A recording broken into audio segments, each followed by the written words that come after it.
దేవుడికి ఆ విషయం ఇష్టం లేకపోతే దాన్ని వదిలేయడానికి మనం సిద్ధంగా ఉంటే పరిపూర్ణమైన సంతోషాన్ని, 100 రెట్ల ఆనందాన్ని, ఆశీర్వాదాన్ని మనం పొందుకుంటాం.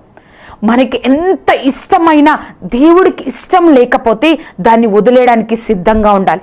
అలాగే మనకి ఇష్టం లేకపోయినా దేవుడు నువ్వు ఆ స్థితిలో ఉండడం, ఆ కార్యం చేయడం దేవుడికి ఇష్టమైతే నువ్వు ఇష్టపూర్వకంగా నువ్వు చేయగలిగితే ఆశీర్వాదాన్ని పొందుకుంటామండి.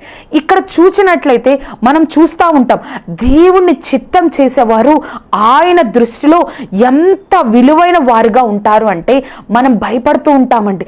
చిత్తం చేయడం, దేవుని చిత్తం చేయడం అంటే ఆయన చేత రక్షింపబడిన ప్రదేశంలో నువ్వు ఉన్నావని, ఆయన చేత ఆశీర్వదింపబడిన ప్రదేశంలో నువ్వు ఉన్నావని, ఆయన శ్రద్ధ వహించే ప్రాంతంలో నువ్వు ఉన్నావని, ఆయన సహాయం పొందుకునే ప్రాంతంలో నువ్వు ఉన్నావని దేవుడు నీతో నాతో మాట్లాడుతున్నాడండి.